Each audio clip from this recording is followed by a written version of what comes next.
أشهد أن لا إله إلا الله وحده لا شريك له وأشهد أن محمدا عبده ورسوله أما بعد فأعوذ بالله من الشيطان الرجيم بسم الله الرحمن الرحيم الحمد لله رب العالمين الرحمن الرحيم مالك يوم الدين إياك نعبد وإياك نستعين اهدنا الصراط المستقيم صراط الذين أنعمت عليهم صراط الذين أنعمت عليهم غير المغضوب عليهم ولا الضالين۔ ماہ رمضان کا مبارک اور برکتوں والا مہینہ گزر چکا ہے، اور اس کے بعد آنے والا جو اسلامی مہینہ ہے شوال کا، وہ بھی برکتوں والا مہینہ ہے۔ اور ماہ رمضان کے روزے اللہ تعالیٰ مومنوں کو توفیق بخشتا ہے، جو صحت مند ہیں، بالغ ہیں، جو بیمار نہیں ہیں یا سفر میں نہیں ہیں، اللہ تعالیٰ ان کو توفیق دیتا ہے، اور وہ ماہ رمضان کے روزے رکھ کر اللہ تعالیٰ کی بخشش اور اس کی رضا حاصل کرنے کی کوشش کرتے ہیں، اور اکثریت کو یہ اللہ تعالیٰ کی بخشش اور رضا مل بھی جاتی ہے۔ تو ماہ رمضان کے مبارک مہینہ کے گزرنے کے بعد جو اگلا مہینہ شوال کا آتا ہے، اس مہینہ کے متعلق بھی ہمارے پیارے نبی حضرت محمد مصطفیٰ احمد مجتبیٰ صلی اللہ علیہ وسلم نے ابتدائی جو 6 روزے ہیں شوال کے، ان 6 روزوں میں بھی اللہ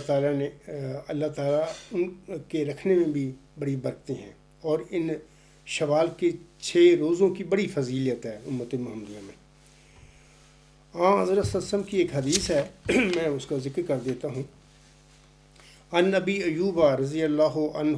ان رسول اللہ صلی اللہ علیہ وسلم قال من صام رمضان ثم اتبعہ ست من شوال کان کصیام الدہر۔ یہ مسلم کتاب الصیام سے یہ حدیث ہے۔ حضرت ابو ایوب انصاری رضی اللہ تعالی عنہ بیان کرتے ہیں کہ حضرت صلی اللہ علیہ وآلہ وسلم نے فرمایا، جو شخص رمضان کے روزے رکھے، اس کے بعد عید کا دن چھوڑ کر، یعنی یکم شوال کا دن چھوڑ کر شوال کے بھی 6 روزے رکھے، اس کو اتنا ثواب ملتا ہے جیسے اس نے سال بھر کے روزے رکھے ہوں، کیونکہ ایک روزے کا 10 گنا ثواب ملتا ہے، اور اس طرح 36 روزوں کا 360 گنا ثواب ملے گا۔ اور اس ترجمہ میں بھی وضاحت ہو گئی ہے، لیکن پھر بھی میں مزید بتا دیتا ہوں سامعین کو کہ قرآن کریم کے وعدہ کے مطابق ہر نیکی کا بدلہ کم از کم 10 گنا ملتا ہے۔ رمضان المبارک کے 1 ماہ کے روزے 10 ماہ کے روزوں کے برابر ہوئے، اور شوال کے 6 روزے 60 روزوں کے برابر ہوئے، کیونکہ ایک روزے کی 10 روزوں کے برابر ثواب ملتا ہے، تو 6 روزوں کے 60 دن یعنی 2 مہینے ہو گئے۔ یہ جو 60 روزوں کے برابر ہو جاتے ہیں 6 دن کے روزے شوال کے جو ہیں وہ 2 ماہ کے مساوی ہیں۔ اس طرح رمضان کے ساتھ شوال کے 6 روزے رکھنے والا ایسا ہی ہو جاتا ہے جیسا کہ اس شخص نے، اس مومن نے پورے سال کے روزے رکھے ہیں اللہ تعالیٰ کی علم میں یا اللہ تعالیٰ کی رضا کے مطابق۔ تو الحمدللہ یہ شوال کے روزوں کی 6 روزے جو ہیں ان کی بڑی فضیلت ہے، اور اگر کوئی مومن صحت مند ہے اور بالغ ہے اور اللہ نے اس کو توفیق بخشی ہے کہ اس نے ماہ رمضان کے روزے پورے رکھے ہیں، تو اس کے کوشش کرنی چاہیے کہ وہ شوال کے 6 روزے جو ہیں شروع کے وہ بھی ضرور رکھے، اور اس طرح اس کے سال کے روزے اللہ تعالیٰ کے ہاں گنے جائیں گے۔ تو یہ بڑا برکتوں والا مہینہ ہے شوال کا بھی، تو اس سے مومنوں کو چاہیے کہ بھرپور فائدہ اٹھائیں۔ یہ تو شوال کے 6 روزوں کے حوالے سے چند باتیں میں نے سامعین کو بتائی ہیں۔ علاوہ اس کے میں بتانا چاہتا ہوں کہ اللہ تعالیٰ سورۃ بقرہ کی آیت نمبر 187 میں فرماتا ہے، وَإِذَا سَأَلَكَ عِبَادِي أَنِّي فَإِنِّي قَرِيبٌ أُجِيبُ دَعْوَةَ الدَّاعِ إِذَا دَعَانِ فَلْيَسْتَجِيبُوا لِي وَلْيُؤْمِنُوا بِي لَعَلَّهُمْ يَرْشُدُونَ۔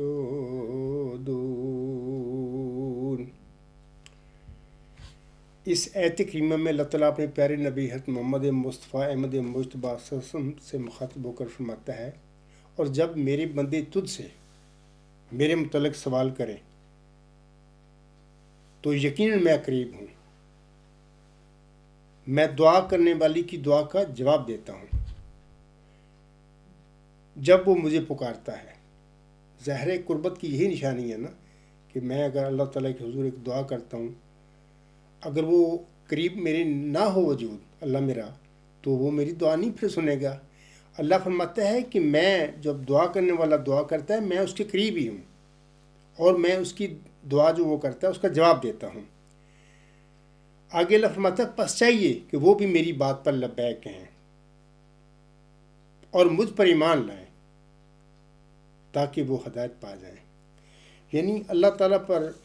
ایمان لے آنا، اور پھر ایمان کے بعد جو اللہ تعالیٰ نے احکامات نازل فرمائے ہیں مومنوں کے لیے، اپنے بندوں کے لیے، ان پر عمل کرنا ہی انسان کی نجات کا موجب بنتا ہے۔ تو بہرحال اس آیت کریمہ میں اللہ تعالیٰ نے صاف فرمایا ہے کہ اے میرے بندے، اے میرے نبی صلی اللہ علیہ وسلم، جب میرے بندے تجھ سے میرے متعلق پوچھیں تو ان سے کہہ دیا کر کہ اللہ ہمارے قریب ہے، وہ دور نہیں ہے۔ لیکن اللہ یہ بھی فرماتا ہے کہ دیکھو میرے بندوں کو بھی چاہیے کہ وہ مجھ پر ایمان لائیں، اور جو میرے احکامات ہیں جو میں چاہتا ہوں کہ وہ ان پر عمل کریں، تو میرے بندوں کو چاہیے کہ میرے پر ایمان لانے کے ساتھ ساتھ ان احکامات پر بھی عمل کریں تاکہ ان کو میری بخشش اور میری رضا مل سکے۔ ایک اور سوال کا میں آج اس خطبہ جمعہ میں ذکر کرنا چاہتا ہوں۔ بعض مخالفین حضرت مرزا غلام احمد علیہ السلام کی بڑی مخالفت کر رہے ہیں آج کل۔ میں تو سمجھتا ہوں کہ ایسے لوگ جو ہیں حضرت مرزا غلام احمد السلام کی مخالفت کرنے والے، یہ ایسے لوگ ہیں کہ جن پر ان کی بدبختی کو غالب آ گئی، جس کی وجہ سے وہ اس رستہ پر چل پڑے، اور انہوں نے مرزا غلام احمد علیہ السلام کی مخالفت کرنے کا وتیرہ اپنا لیا۔ وہ دن رات ان کا کام یہ ہے کہ مرزا غلام احمد السلام پر بد زبانی کرتے رہتے ہیں۔ میں آج اس اپنے خطبہ جمعہ کے سامعین کو بتانا چاہتا ہوں کہ یاد رکھیں مرزا غلام احمد علیہ السلام سونے کی طرح ایک صادق اور سچے انسان تھے، اور وہ معمور من اللہ تھے، اور ان کا دعویٰ امام مہدی علیہ السلام ہونے کا سچا تھا۔ اسی طرح اپنے وقت کے وہ مسیح موعود علیہ السلام بھی تھے، بلکہ جری اللہ فی حل الانبیاء، یعنی اللہ کا جری، اللہ کا پہلوان نبیوں کے لباس میں، یعنی وہ کسی ایک نبی کے ذل نہیں تھے۔ اللہ نے حضرت مرزا غلام احمد صاحب کو تمام انبیاء کا ذل بنایا۔ تبھی وہ فرماتے ہیں ایک شعر میں، میں کبھی آدم کبھی موسیٰ کبھی یعقوب ہوں، نیز ابراہیم ہوں، نسلیں ہیں میری بے شمار۔ تو بہرحال یہ جو مخالفین ہیں آئے دن بد زبانی کرتے ہیں مرزا غلام احمد صاحب کو، اپنی لا علمی کی وجہ سے یہ کام کر رہے ہیں، ان کو پتہ نہیں، ان کا نفس کا شر ان پر غالب آ گیا، اور انہوں نے یہ کام شروع کر دیا کہ وہ ایک صادق انسان جو تھا دنیا میں معمور ہو کر آیا، اور اس نے اپنی جو اس کا جو مشن تھا تجدید اسلام کا، وہ کوئی نیا مذہب نہیں لائے تھے دنیا میں، آج ہم جو دین لائے ہیں اسی کی تجدید کے لیے وہ مبعوث ہوئے تھے، اور انہوں نے اپنی پوری زندگی میں بھرپور تجدید کی، اور اصل خوبصورت چہرہ جو تھا اسلام کا لوگوں کے آگے دکھایا کہ یہ اصل اسلام کا خوبصورت چہرہ ہے۔ جبکہ حضرت مرزا غلام صاحب سے پہلے امت محمدیہ اگرچہ ہر صدی ہجری کے سر پر اللہ تعالیٰ کسی نہ کسی مومن کو بطور مجدد مبعوث کرتا رہا تھا، حضرت مرزا غلام احمد صاحب سے پہلے بھی، اس کے باوجود بھی اسلام کا چہرہ مسخ ہو چکا تھا، اور تا وقت کہ پھر 14ویں صدی ہجری میں اللہ تعالیٰ نے حضرت مرزا غلام صاحب کو اسلام کی تجدید کے لیے مبعوث فرما دیا، اور آپ علیہ السلام نے اللہ تعالیٰ سے علم پا کر پھر خوبصورت چہرہ جو اسلام کا لوگوں کے آگے دکھایا۔ حضرت مرزا غلام صاحب کی جو صداقت کی ایک نشانی کا ذکر آج میں اپنے اس خطبہ جمعہ میں کروں گا، ان مخالفین کے لیے جو آئے دن مرزا غلام صاحب پر بد زبانی کر کے اپنے بے چین دل کو اطمینان دیتے رہتے ہیں، وہ یہ ہے کہ اللہ تعالیٰ قرآن کریم میں فرماتا ہے، یعنی سورۃ بقرہ کی آیت 256 آیت میں یہ اللہ فرماتا ہے، وَلَا يُحِيطُونَ بِشَيْءٍ مِّنْ عِلْمِهِ إِلَّا بِمَا شَاءَ۔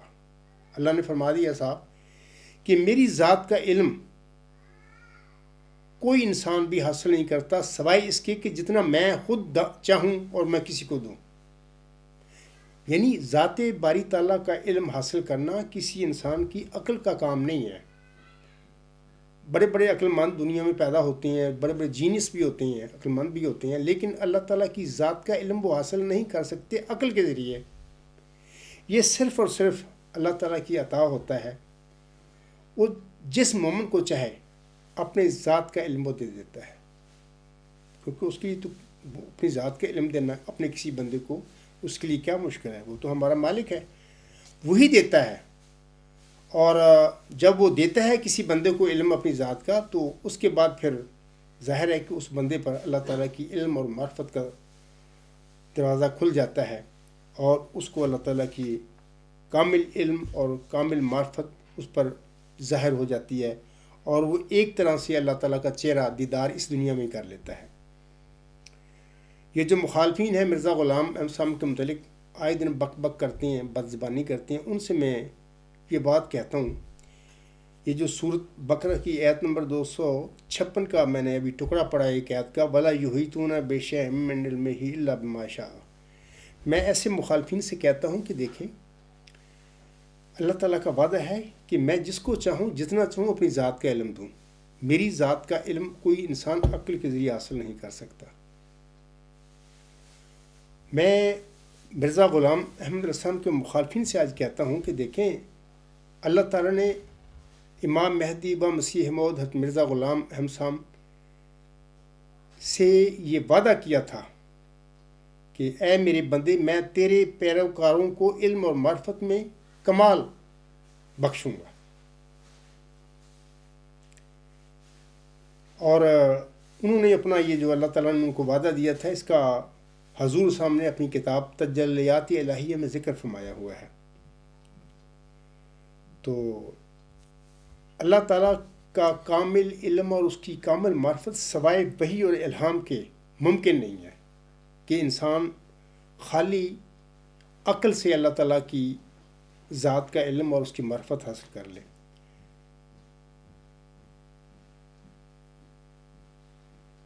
اور مرزا غلام صاحب کو جیسے کہ ابھی میں نے کہا ہے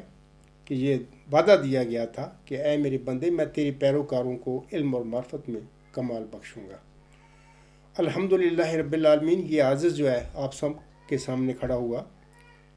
اللہ تعالیٰ نے مرزا غلام صاحب کی پیروی میں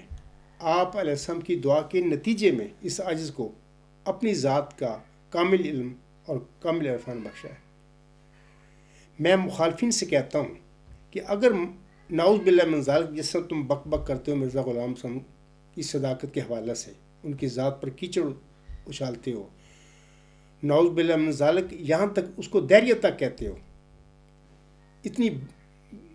نڈر ہو کہ تم یہ اس کی ذات پر حملے کرتے رہتے ہو، کیسے ہو سکتا ہے کہ اگر نعوذ باللہ من ذالک وہ بندہ گمراہ تھا یا وہ دیریہ تھا یا جو بھی جیسے کہ آپ بک بک کرتے ہیں اس کے متعلق، تو اس کی پیروی میں اللہ تعالیٰ نے کس طرح اس کی ماننے والوں کو علم اور معرفت میں کمال بخش دیا؟ یہ سوچنے والی بات ہے۔ ایک صادق کی پیروی میں تو یہ انعام مل سکتا ہے، لیکن ایک کاذب انسان، جو جھوٹا انسان ہو، جو خدا پر یقین نہ رکھتا ہو، جیسے کہ مخالفین کہتے ہیں، جھوٹے الزام لگاتے ہیں مرزا غلام احمد علیہ السلام کے حوالے سے، تو ایسے انسان کی پیروی میں تو کچھ بھی نہیں ملے گا، لوگ دیریہ ہو جائیں گے۔ لیکن میں مخالفین سے کہتا ہوں کہ مرزا غلام احمد علیہ السلام کی پیروی میں اللہ تعالیٰ اس عاجز کے ساتھ ہم کلام ہوتا ہے، اور ان کی پیروی میں اللہ تعالیٰ نے اس عاجز کو اللہ تعالیٰ نے اپنی ذات کا کامل علم اور کامل عرفان بخشا ہے۔ تو اس کا ثبوت میں مخالفین کو کہتا ہوں کہ دیکھیں، یہ دیکھو، یہ اس کا قطعی ثبوت ہے۔ مرزا غلام صاحب سے پہلے 14 صدیوں میں یہ کام نہ ہو سکا۔ امت محمدیہ سب مسلمان تھے، قرآن کریم کی کامل کتاب بھی تھی ان کے پاس، اس کے باوجود بھی ان کو یہ توفیق نہ مل سکی کہ اس قسم کا کامل علم اور کامل معرفت وہ حاصل کر سکتے۔ یہ صرف اور صرف حضرت مرزا غلام صاحب کی غلامی میں، ان کی دعاؤں کے نتیجے میں اس عاجز کو یہ انعام بخشا گیا ہے، اور یہ مرزا غلام احمد علیہ السلام کی صداقت کا سب سے بڑا ثبوت ہے۔ میں مخالفین سے کہتا ہوں کہ دیکھو، اس عاجز کی صداقت کا تو ثبوت ہے ہی ہے یہ، لیکن اس عاجز سے پہلے یہ ڈیوائن تھیری جو ہے حضرت مرزا غلام احمد صاحب کی صداقت کا قطعی ثبوت ہے۔ جیسا کہ حضرت مرزا غلام صاحب فرماتے ہیں کامل علم کے حوالہ سے، آپ علیہ السلام اپنی شورا آفاق کتاب اسلامی اصول کی فلسفی میں فرماتے ہیں، یہ روحانی خزائن جلد 10 صفحہ 441 پر آپ علیہ السلام کے الفاظ ہیں۔ آپ علیہ السلام فرماتے ہیں، اے عزیزو، اے پیارو، کوئی انسان خدا کے ارادوں میں اس سے لڑائی نہیں کر سکتا۔ یقیناً سمجھ لو کہ کامل علم کا ذریعہ خدائے تعالیٰ کا الہام ہے، جو خدائے تعالیٰ کے پاک نبیوں کو ملا۔ پھر بعد اس کے اس خدا نے جو دریائے فیض ہے، یہ ہرگز نہ چاہا کہ اس الہام کو مہر لگا دے اور اس طرح پر دنیا کو تباہ کرے، جیسا کہ امت محمدیہ میں عام مسلمانوں کا خیال ہے کہ وحی اور الہام کا سلسلہ بند ہو چکا ہے۔ دیکھیں، اس وحی اور الہام کا سلسلہ اگر بند ہو جائے تو دنیا تو تباہ ہو جائے، گمراہ ہو جائے۔ مطلب کہ یہ وحی اور الہام کا سلسلہ بند کبھی نہیں ہو سکتا۔ یہ اللہ تعالیٰ کا فضل ہوتا ہے لوگوں پر کہ اللہ تعالیٰ وحی اور الہام کے ذریعے لوگوں کو ہدایت دیتا ہے اور ہدایت کی طرف انہیں راستہ دکھا کر چلاتا ہے۔ آگے مرزا صاحب فرماتے ہیں، وہ زندگی کا پانی آسمان سے آیا اور اپنے مناسب مقام پر ٹھہرا۔ اب تمہیں کیا کرنا چاہیے تاکہ تم اس پانی کو پی سکو؟ یہی کرنا چاہیے کہ افتاں و خیزاں اس چشمہ تک پہنچو، پھر اپنا منہ اس چشمہ کے آگے رکھ دو تا اس زندگی کے پانی سے سیراب ہو جاؤ۔ میں ان بدبختوں سے بھی کہوں گا کہ آپ لوگوں کو چاہیے کہ آپ احمدیوں کے گھر میں بعض ایسے ہیں بدبخت جو مرزا غلام صاحب کے اشد ترین مخالف ہیں، وہ احمدیوں کے گھر میں پیدا ہوئے، جبکہ ان بدبختوں کے نصیب میں قرآن کریم کو بھی تدبر سے پڑھنا نصیب نہ ہوا۔ یہ ان کا نفس کا شر ہے جس نے انہیں گمراہ کیا۔ احمدیوں کے گھر پیدا ہونے کے باوجود آج وہ اس مقام پر پہنچے ہوئے ہیں کہ ایک صادق، ایک مامور من اللہ کی دن رات مخالفت کرتی ہیں اور بک بک کرتی ہیں اور بد زبانی کرتی ہیں اس کے متعلق۔ میں پھر کہتا ہوں کہ آپ لوگوں کو چاہیے کہ اس مامور کو تقویٰ کے ساتھ اسٹڈی کرو، تب اس کی سچائی آپ لوگوں پر ظاہر ہو جائے گی۔ لیکن جو نفس پرست لوگ ہوتے ہیں، نفس کے پیچھے چلنے والے ہوتے ہیں، جن کے اندر ایک شر ہوتا ہے ان کے نفس کا، ان کو صادق کبھی نظر نہیں آیا کرتا۔ جیسے کہ محمد مصطفیٰ احمد مجتبیٰ صلی اللہ علیہ وسلم ہمارے پیارے نبی کی مثال ہے کہ مکہ میں ان کے دعوت سے پہلے لوگ ان کو صادق اور امین کہا کرتے تھے۔ انہوں نے کوئی دعویٰ نہیں کیا تھا، لیکن ان کا اتنا صدق تھا، اتنی امانت اور دیانت تھی کہ مکہ کے لوگ، مشرکی جو بھی تھے وہ لوگ، وہ ان کو صادق اور امین کہتے تھے۔ لیکن جب اللہ نے ان کو مامور فرما دیا بطور مرسل اور بطور نبی کے، تو پھر وہ مکہ کے لوگ ہی بک بک اور بد زبانی کرنے لگ پائے محمد صلی اللہ علیہ وسلم کے متعلق، جو پہلے آپ علیہ السلام کو یا آپ صلی اللہ علیہ وسلم کو صادق اور امین کہا کرتے تھے۔ جیسا کہ سورۃ سواد میں اللہ تعالیٰ فرماتا ہے، یعنی مکے کے وہ مخالفین جو منکرین تھے ان کے حوالے سے یہ آیت ہے۔ اللہ تعالیٰ فرماتا ہے اس آیت میں، سورۃ سواد کی آیت نمبر 5 میں، وَعَجِبُوا أَن جَاءَهُم مُنذِرٌ مِّنْهُمْ وَقَالَ الْكَافِرُونَ هَٰذَا سَاحِرٌ كَذَّابٌ۔ اب دیکھیں، یہ وہی صادق اور امین انسان تھا جو مکہ میں پیدا ہوا، جس کے دعوت سے پہلے لوگ اس کو صادق اور امین کہتے تھے۔ جب وہ مامور من اللہ کے مقام پر کھڑا کر دیا گیا، اللہ نے اس کو نبی اور رسول بنا کر دنیا میں مبعوث فرما دیا، تو مکہ کے لوگ ہی یہ کہا کرتے تھے، یعنی یہ ابھی میں نے آیت پڑھی ہے، اس کا ترجمہ اس طرح ہے کہ اور انہوں نے تعجب کیا کہ ان کے پاس انہی میں سے کوئی ڈرانے والا آیا، اور کافروں نے کہا یہ سخت جھوٹا جادوگر ہے، نعوذ باللہ من ذالک، یعنی ھذا ساحر کذاب۔ اور اسی طرح قرآن کریم جب ہم پڑھتے ہیں تو پتہ لگتا ہے کہ محمد صلی اللہ علیہ وسلم کو بھی مخالفین نے مجنون کہا تھا۔ یہ ضروری ہے کہ جب بھی اللہ تعالیٰ کی طرف سے الہام پا کر کوئی شخص معمور ہوتا ہے یا کھڑا ہوتا ہے، اس کی قوم،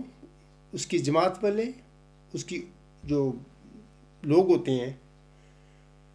وہ اس کو مجنون کا یعنی پاگل کا ضرور اس پر الزام لگاتے ہیں، حالانکہ اپنے دعوے سے پہلے وہی بندہ ایک مثالی انسان ہوتا ہے، ان میں وہ اس کی تعریف بھی کرتے ہیں اور اپنے وقت کا ایک شریف انسان ان کو سمجھتے ہیں۔ بلکہ ایسا انسان ہوتا ہے اپنی قوم میں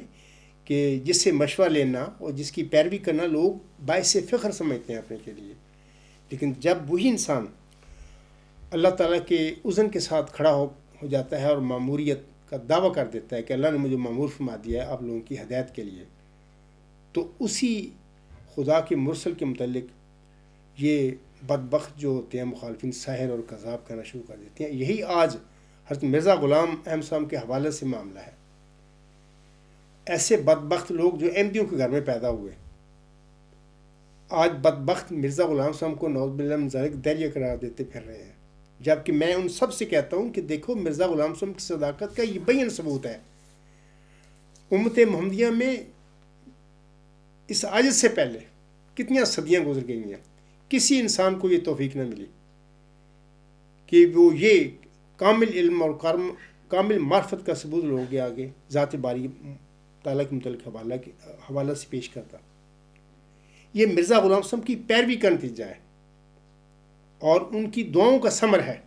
جو اس عاجز کی ذات میں اللہ نے ظاہر فرمایا ہے۔ تو میں ان مخالفین کو کہوں گا جو مرزا غلام صاحب پر آئے دن بک بک کرتے ہیں اور بد زبانی کی انتہا کر رہے ہیں، بھی اللہ سے ڈرو، آخر آپ لوگوں نے مرنا ہے۔ میں ایک مثال دے دیتا ہوں آپ لوگوں کو کہ دیکھیں آپ جو کچھ بھی کر رہے ہیں، آپ کا نفس آپ کے پیچھے لگا ہوا ہے، آپ کے نفس کے پیچھے لگے ہوئے ہیں اور یہ بد زبانی کر رہے ہیں، فرض کر لیں بعض کو میتھمیٹک میں فرض کر لی جاتی ہیں چیزیں، تو میں ان مخالفین سے کہتا ہوں کہ فرض کر لیں کہ مرزا غلام حسن سونی کی طرح ایک صادق اور سچا انسان تھا، وہ اس دنیا سے اپنا مشن پورا کر کے چلا گیا۔ میں ان مخالفین سے کہوں گا کہ مرنے کے بعد اگر جو آج تماشا تم کرتے پھر رہے ہو یہ ثابت ہو گیا، تمہیں پتہ لگ گیا کہ مرزا غلام حسن تو صادق تھا، ہم اس کیا کرتے ہیں، تو پھر تمہارا کیا بنے گا؟ تھوڑا سا غور کر لیے کرو، آخر آپ لوگوں نے ہمیشہ ادھر نہیں رہنا، آپ نے مرنا ہے۔ تو مرنے کے بعد اگر جس کو تم آج بک بک کرتے ہو اس کے متعلق، بد تہذیبی کرتے ہو اس کے ساتھ، اس کی شان میں گستاخی کرتے پھر رہے ہو، اگر وہ صادق ہوا، اگر کا لفظ میں استعمال کر رہا ہوں کیونکہ آپ تو مانتے نہیں اس کو، آپ تو نعوذ باللہ من ذالک اسے دہری قرار دیتے پھر رہے ہو، اگر وہ صادق ہوا، یقیناً میں خدا کی قسم کھا کر کہتا ہوں وہ صادق تھا، اور اس کی روحانیت کا جلوہ اس عاجز کے وجود میں اللہ نے پورا کر کے دکھایا ہوا ہے مجھے، اور اس عاجز کے ساتھ اللہ تعالیٰ کا جو کلام الہی کا سلسلہ شروع ہوا اسی کی پیروی کی وجہ سے ہوا۔ تو مرنے کے بعد میں مخالفین کو کہوں گا، آپ کو پتہ چل جائے گا کہ وہ تو صادق تھا، ہم کیا کرتے رہے، تو پھر تمہارا کیا بنے گا؟ آپ لوگوں سے میں کہوں گا، آپ نے اگر مخالفت کرنی ہے تو کچھ دلیل سے کرو، آپ کے پاس کوئی دلیل نہیں ہے، صرف مرزا غلام صاحب کی اولاد جو ہے وہ ضرور صراط مستقیم بھٹکی ہوئی ہے، وہ صراط مستقیم سے بھٹک کر وہ گمراہ ہو چکی ہے، اور تم سب کی گمراہی کا موجبی وہی مرزا غلام صاحب کی اولاد بنی ہوئی ہے۔ لیکن خدا تعالیٰ کے نبیوں کے گھر میں بعض اوقات ناخلف بچے پیدا ہو جاتے ہیں، یعنی گمراہ اولادیں پیدا ہو جاتی ہیں، تو اس میں نبیوں کا مرسلوں کا کوئی قصور نہیں ہوتا، وہ تو صادق ہوتے ہیں، سچے ہوتے ہیں، اللہ ان کو مأمور فرماتا ہے، باقی اس کی اولاد میں نیک بھی لوگ پیدا ہو جاتے ہیں، بعض اوقات بدبخت مطلب کہ گمراہ بھی پیدا ہو جاتے ہیں، تو اس میں ان نبیوں کا کوئی قصور نہیں، ان مرسلوں کا کوئی قصور نہیں ہوتا۔ جیسے کہ حضرت نوح علیہ السلام کا واقعہ ہمیں قرآن کریم میں ملتا ہے کہ ان کا بیٹا ایک باغی تھا، تو اپنے باپ نے یعنی نوح علیہ السلام نے بچے کو بہت سمجھایا، لیکن وہ اس کو ہدایت نہ ملی، آخر وہ غرق ہو گیا۔ تو بہرحال میں ان مخالفین سے کہوں گا جو آج کل دن رات وہ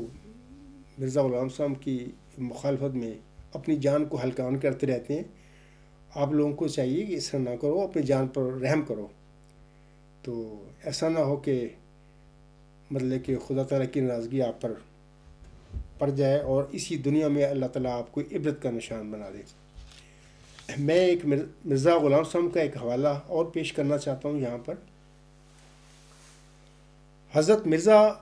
غلام احمد علیہ السلام اپنی کتاب ازالہ وہام روحانی حسین جلد 3 صفحات 466 اور 467 پر فرماتے ہیں کہ ایک وقت ایسا آئے گا کہ قرآن کریم دنیا کے فلسفہ کو کھا جائے گا۔ آپ علیہ السلام فرماتے ہیں، دیکھو دنیاوی علوم جو اکثر مخالف قرآن کریم اور غفلت میں ڈالنے والے ہیں، کیسے آج کل ایک زور سے ترقی کر رہے ہیں، اور زمانہ اپنے علوم ریاضی اور طبعی اور فلسفہ کی تحقیقاتوں میں کیسی ایک عجیب طور کی تبدیلیاں دکھلا رہا ہے۔ کیا ایسے نازک وقت میں ضرور نہ تھا کہ ایمانی اور عرفانی ترقیات کے لیے بھی دروازہ کھولا جاتا، تا شرور محدثہ کی مدافعت کے لیے آسانی پیدا ہو جاتی؟ یقیناً سمجھو کہ وہ دروازہ کھولا گیا ہے، اور خدا تعالیٰ نے ارادہ کر لیا ہے کہ تا قرآن کریم کے عجائبات مخفیہ اس دنیا کے متکبر فلسفیوں پر ظاہر کرے۔ اب نیم ملا دشمن اسلام اس ارادہ کو روک نہیں سکتے، اگر اپنی شرارتوں سے باز نہیں آئیں گے تو ہلاک کیے جائیں گے، اور قہری تماچا حضرت قہار کا ایسا لگے گا کہ خاک میں مل جائیں گے۔ ان نادانوں کو حالت موجودہ پر بالکل نظر نہیں، چاہتے ہیں کہ قرآن کریم مغلوب اور کمزور اور ضعیف اور حقیر سا نظر آوے، لیکن اب وہ ایک جنگی بہادر کی طرح نکلے گا، ہاں وہ ایک شیر کی طرح میدان میں آئے گا اور دنیا کے تمام فلسفہ کو کھا جائے گا، اور لے یظہرہ علی الدین کلہ کی پیشگوئی کو پورا کر دے گا، اور پیشگوئی ولا یمکنن لہم دینہم کو روحانی طور سے کمال تک پہنچائے گا۔ تو یہ میں جو عبارت پڑھی ہے مرزا غلام صاحب کی، تو یہ اسی کا جلوہ ہے یہ کتاب جو یہ ڈیوائن تھیوری ہے۔ بہرحال جو لوگ انگریزی نہیں جانتے ان کے لیے تو مشکل ہے، وہ تو اس نہیں سمجھ سکتے، اردو دان جو لوگ ہیں۔ ہاں یہ ہو سکتا ہے کہ بڑی جلدی اس کا اردو میں ترجمہ ہو جائے، لیکن جو انگریزی لوگ جانتے ہیں ان سے میں کہوں گا کہ ضرور اس کو پڑھیں۔ اور یہ جو میں نے ابھی حوالہ مرزا غلام صاحب کا پڑھا ہے، تو آپ دیکھیں گے کہ قرآن کریم کے عجائبات مخفیہ اس دنیا کے متکبر فرشتوں پر کس طرح ظاہر ہوئے ہیں۔ میں ایک امی انسان ہوں، بظاہر میں نے تو کبھی فلسفہ پڑھا نہیں تھا زندگی میں، یہ صرف اور صرف مرزا غلام صاحب کی پیروی اور ان کی دعاؤں کے نتیجے میں اس حاجی کے ساتھ یہ ہے اللہ نے فضل اور احسان فرمایا ہے۔ تو بہرحال اللہ تعالیٰ آپ سب پر رحم کرے۔ آخر میں حضرت مرزا غلام صاحب کی ایک حوالہ پڑھ کر اپنے مختصر سے خطبہ کو ختم کرتا ہوں۔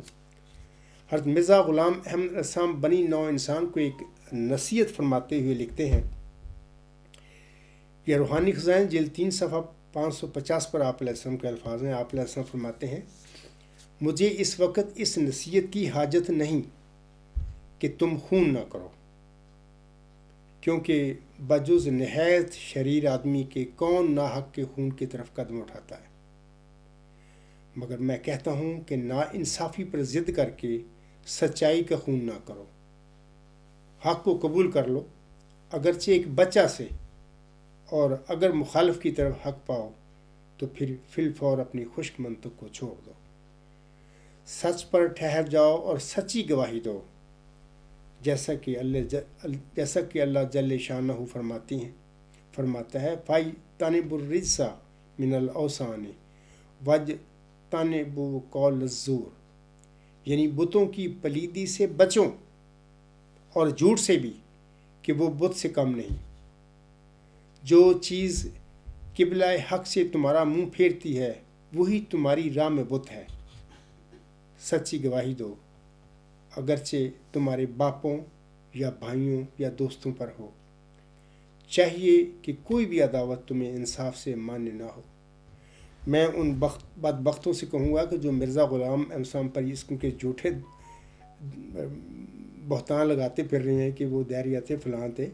کہ جو ابھی الفاظ میں نے پڑھے ہیں، جو متقی انسان ہے جس کے اندر اللہ کا خوف اور ڈر ہے،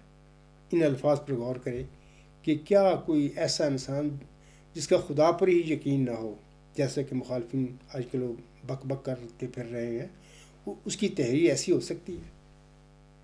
یعنی ایسی تحریر تو اسی کے منہ سے یا اسی کے قلم سے نکل سکتی ہے جو خدا تعالیٰ کے وجود میں فنا ہو چکا ہو۔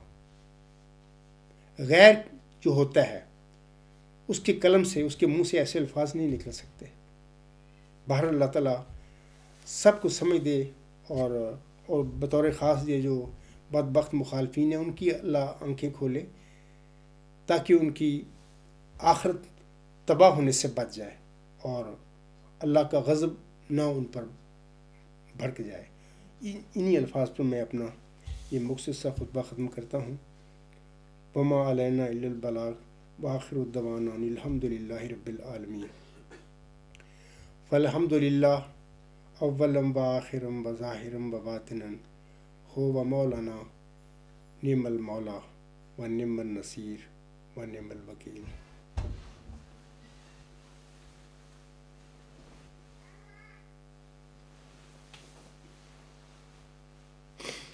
الحمد للہ نحمده ونستعینه ونستغفره ونؤمن به ونتوکل علیہ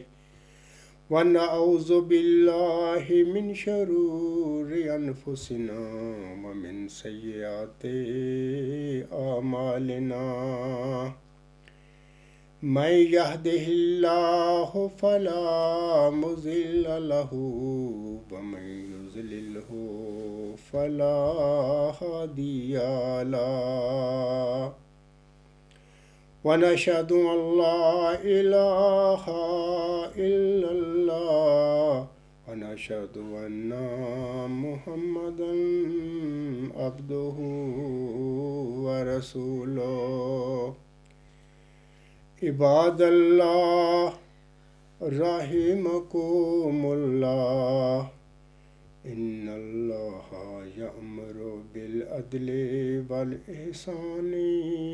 وایتاء ذی القربی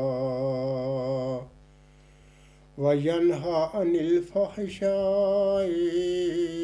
والمنکر والبغی یعظکم لعلکم تذکرون اذکروا اللہ یذکرکم وادعوہ یستجب لکم ولذکر اللہ اکبر.